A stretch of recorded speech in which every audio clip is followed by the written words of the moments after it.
Hello and welcome to the new video. If you have any questions about the video, leave a comment below. Don't forget to like and subscribe. There is a lot of timestamps for you to check, such as item, gems. You will find a different timestamps on the YouTube timeline because I did different content, such as that's what you see on the screen is of me doing a 5-way and one of my guildmates is just resetting the waves, and I can see how much I can do. How many rewards I can do on my own. But then you can find different clips, such as me killing the Elderslayers, doing some other invitation. I did like a Uber series, and there's like a 100% delirium map as well if you're into that type of a content. Overall, I would say the build is a very solid pick, as you can do pretty much any kind of a content. The only downside to the build is you're a caster, so you're gonna be standing still and you're gonna be casting your skill, and that might be a bit problematic due to the nature of the PoE, because there's too many spammy skills and you might not actually see something and you might just get like some kind of explosion or some lightning dudes, and most likely you're gonna die or you're gonna be really low.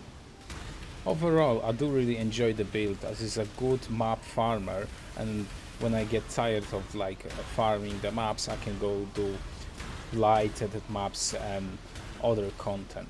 On the blighted nodes, since we have a occultist explosion and we have a huge AoE, this allows me to run any kind of map, even the open maps like dunes, and I can do my favorite content, blighted encounters. Generally, blight requires a decent map like a toxic sewers, but since we have such a huge AoE and explosions, I can run blight on any kind of map and I don't have a problem. So that's a big thumbs up for me for the build. So I do run expedition as well while I'm mapping, and the only two problematic mods on the expedition chest, or like the modifiers, whatever you want to call it, it's the one that we cannot crit since we are crit builds, so that's gonna lower our damage. But if you click it accidentally, you can still finish up the encounter, but it's not gonna be that fast. But the main there's two main modifiers on the expedition that you should stay away. One is the chaos immunity, of course we're not gonna be doing the damage, and the second one is immune to curses. Since we cannot apply the curses, the doom blast will never proc, and then we cannot do any damage. So that's two modifiers that on expeditions are really bad for us. So now you can enjoy a couple clips, me killing different bosses and different encounters.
For our bandit choice, we have two options. First, the solid choice is 2 pointers, but we can take Alira as long as you need the resistance, cause if you're just gonna be picking Alira for the crude multi, I would say it's a waste and just stick with the 2 points.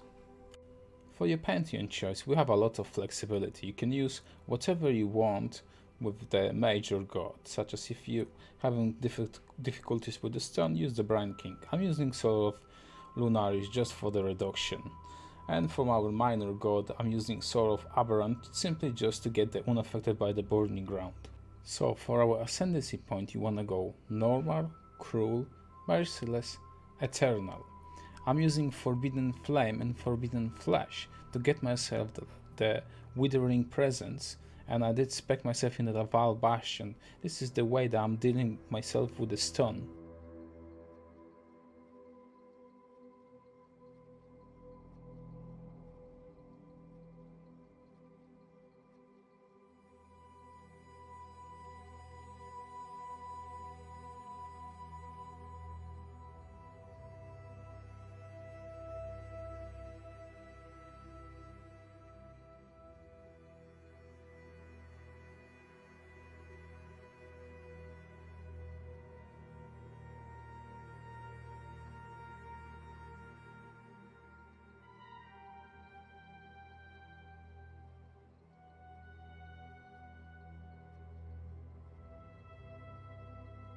So you're probably not gonna have a level 98 occultist like me, so you're gonna have to drop down a couple of the points. So I'm gonna show you a couple points that we can drop down. First, you would drop down those 3 points over here with the Chaos Mastery.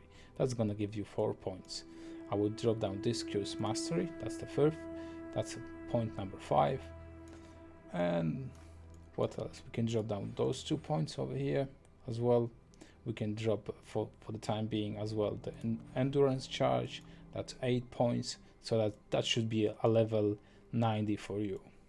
So here's the flask choice that I use in the build. Just please remember, I do have a mageblood that allows me to have 4 utility flask on all the time. So I'm using a bottle fate. This just gives me a little bit crit and more damage whenever I hit a unique or rare enemy. Then I'm using a crit flask with the increased armor. Then I'm using a granite flask with the reduced effect of curses. This just completely immunes me to any kind of curses and gives me a little bit more armor with the increased armor over here.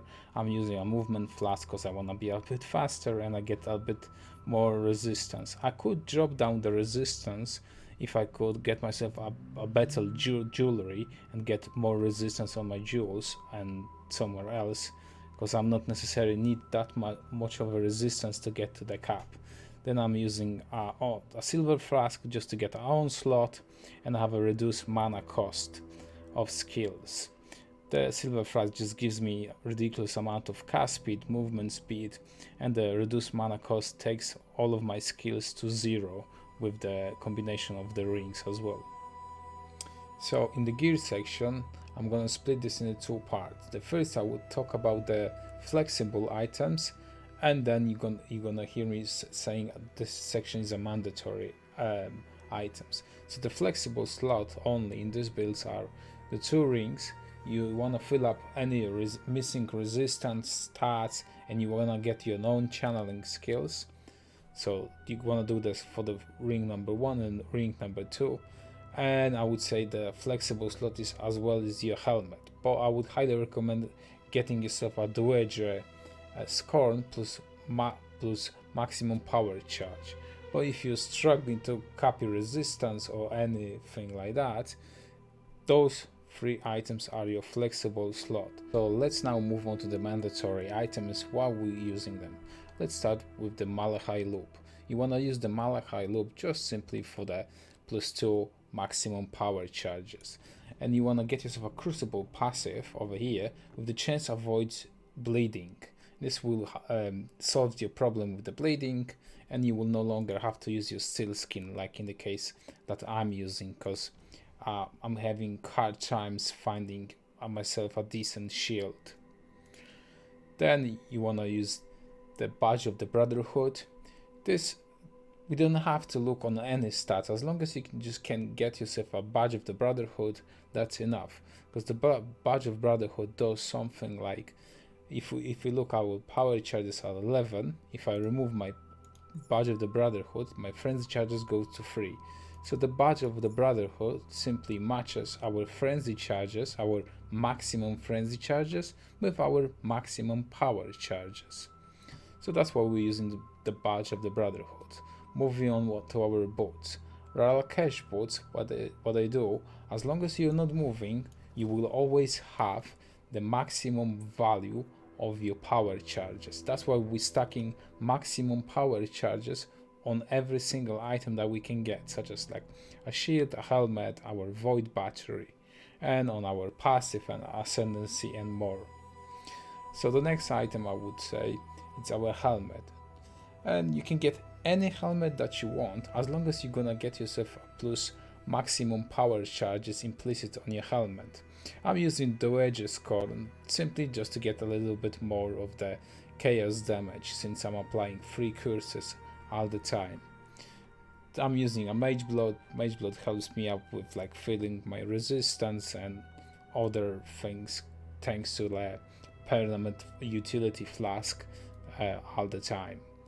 Then the void battery provides me with additional power charge, and for every single power charge we're getting increased spell damage, and you can get yourself some nice crucible passive. The only meaningful passive on my void battery is the 1.5 critical strike chance to spells. So when you're gonna buy yourself the Vixen entrapment, try to buy yourself a ones with the implicit that have spell critical chance, as this will help you out with you capping your crit because I'm currently sitting on my crit chance at 88. That's good enough, I would say. But you can always get a better pair of gloves and just put the crit chance even higher. And the last item is our Chevron wrapping. Since this is a low life build, a Chevron is a mandatory item, you have to buy it. So let's talk about the game choices that you're gonna be using in your items. In our chevrons, we're gonna be keeping our temporal chain. The quality is not necessary. You can get yourself a alternative quality that will give you a little bit more cast speed, but you have to watch out, because if you get too much cast speed, you're gonna be breaking the trigger that we're trying to match up our triggers with the Vixen. So when you're gonna be buying the alternative to quality temporal chain, make sure to check the POB if you're not breaking the trigger with the Vixen. The next stamp is Impending Doom. Then we're gonna be using Void Manipulation, Power Charge onto Critical Strike. Then we're gonna be using Critical Damage, and we're gonna be using added Chaos Damage. So moving on to my helmet, I'm keeping my auras in my helmet since I have an implicit +2 socketed AoE gems. So my auras will get +2 additional level since they have an AoE tag. And I have a Determination, Discipline, Zealotry linked with the Enlighten. Then my life auras are linked with Arrogance, and I'm using Clarity level 1, Purity of Elements, and Vitality. If you level up, if you put too many levels on your Vitality, you won't have enough life. So in my case, I only can have a level 10 Vitality. So just remember, do not put too many levels on the Vitality, or you can simply just keep it on level 1. It just gives us a little bit more of the regen.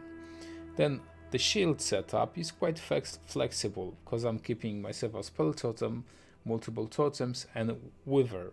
Since the occultist applied Wither automatically, this is not necessary a setup that you wanna run. I just use it whenever I wanna quickly apply Withers on a boss and just quickly just nuke it. But you could use something like a shield charge, faster attack, and maybe a cooling strike. So those 3 gems over here are quite flexible, and you can swap around whatever you need. So for your Vixen entrapment, you wanna have a punishment, you wanna have a spell cascade, enfeeble, and despair. Your punishment can be in this slot or in this slot, and you can simply just move the spell cascade with the punishment between those 2 slots. But your punishment cannot be in this slot, or it cannot be in this slot. It has to be in the first or on the second slot from the left. And moving on to our Void Battery, I'm using Defiance Banner over here, Steel Skin, and Frostblink.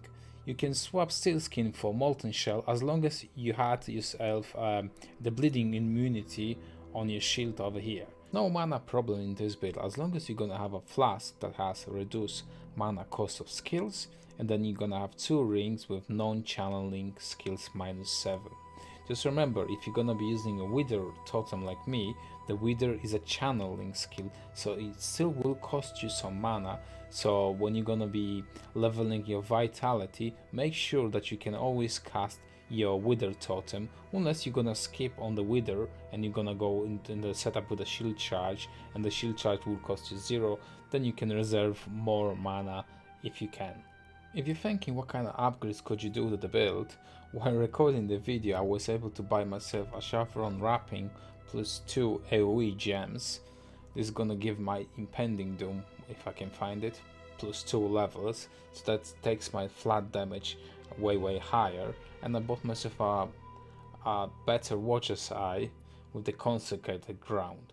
But you can still improve the build a little bit. So if you are interested what kind of strategy I'm using for this build for my Atlas passives, I'm running a cemetery map, and I'm just trying to dodge a modifier that has a reduced cooldown recovery, as this will just reduce my damage overall and make the build clunky.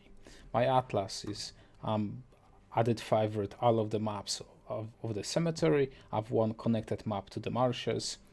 That's my Atlas passive. I'm running Expedition, Blights, Rituals, and I'm running the Red Altars as well.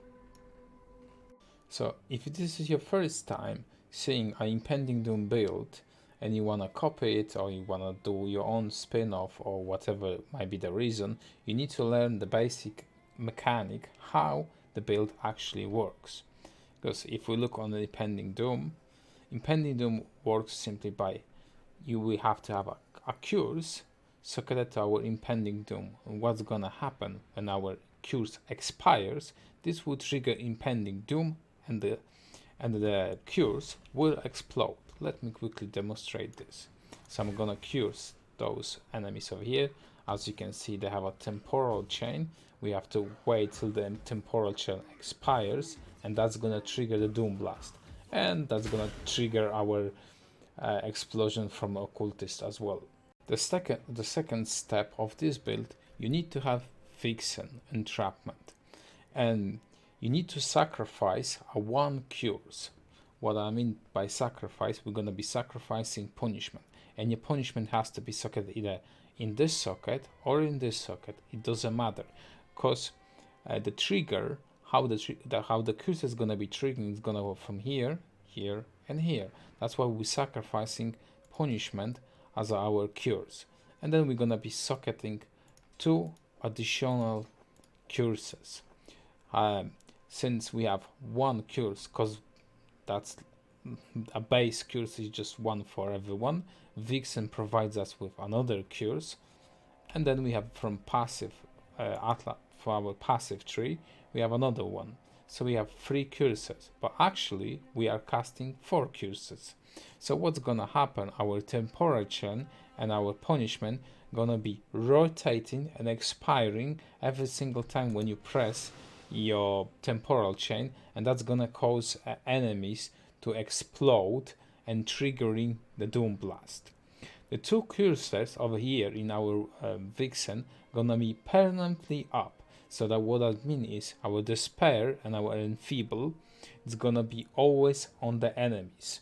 You can check the timestamp with the add series, since add series always reflecting the curses. You can see that that whole fight I'm having a despair and enfeeble all the time on myself, and the punishment and temporal chain are just rotating all the time, and then simply the build becomes just a one button playstyle and everything is gonna be exploding.